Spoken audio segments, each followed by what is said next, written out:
اعوذ باللہ من الشیطان الرجیم، بسم اللہ الرحمن الرحیم۔ شروع اللہ کی پاک ذات کے نام سے جو بڑا مہربان اور نہایت رحم والا ہے۔ السلام علیکم ورحمۃ اللہ وبرکاتہ۔ ناظرین، پیارے نبی حضرت محمد مصطفیٰ صلی اللہ علیہ وآلہ وسلم پر قرآن کریم دفعتاً اور ایک ہی دفعہ نازل نہیں ہوا، بلکہ تھوڑا تھوڑا کر کے تقریباً 23 سال میں اتارا گیا ہے۔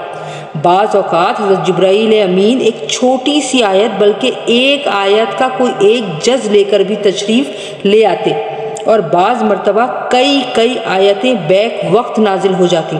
قرآن کریم کا سب سے چھوٹا حصہ جو مستقلاً نازل ہوا وہ غیر اول الزراری ہے، جو سورہ نساء کا حصہ ہے۔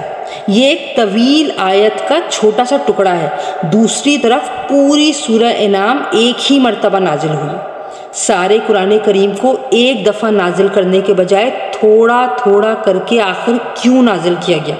یہ سوال خود مشرکین عرب نے پیارے نبی حضرت محمد مصطفیٰ صلی اللہ علیہ وآلہ وسلم سے کیا تھا۔ باری تعالیٰ نے اس سوال کا جواب خود ان الفاظ میں دیا ہے، ترجمہ: اور یہ کافر لوگ کہتے ہیں کہ ان پر سارا قرآن ایک ہی دفعہ میں کیوں نازل نہیں کر دیا گیا؟ اے پیغمبر صلی اللہ علیہ وآلہ وسلم، ہم نے ایسا اس لیے کیا ہے تاکہ اس کے ذریعے تمہارے دل مضبوط رکھیں، اور ہم نے اسے ٹھہر ٹھہر کر پڑھوایا ہے، اور جب کبھی یہ لوگ تمہارے پاس کوئی انوکھی بات لے کر آتے ہیں ہم تمہیں اس کا ٹھیک جواب اور زیادہ وضاحت کے ساتھ عطا کر دیتے ہیں۔ ناظرین، امام رازی رحمۃ اللہ علیہ نے اس آیت کی تفسیر میں قرآن کریم کے تدریجی نزول کی جو حکمتیں بیان فرمائی ہیں، یہاں ان کا خلاصہ سمجھ لینا کافی ہے۔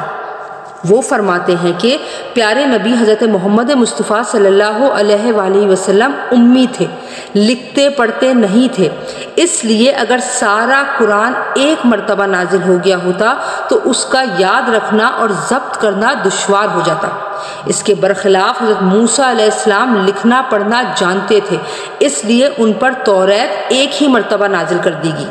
ناظرین، اگر پورا قرآن ایک دفعہ نازل ہو جاتا تو تمام احکام کی پابندی فوراً لازم ہو جاتی، اور یہ اس حکمیانہ تدریج کے خلاف ہوتا جو شریعت محمدی میں ملحوظ رہی ہے۔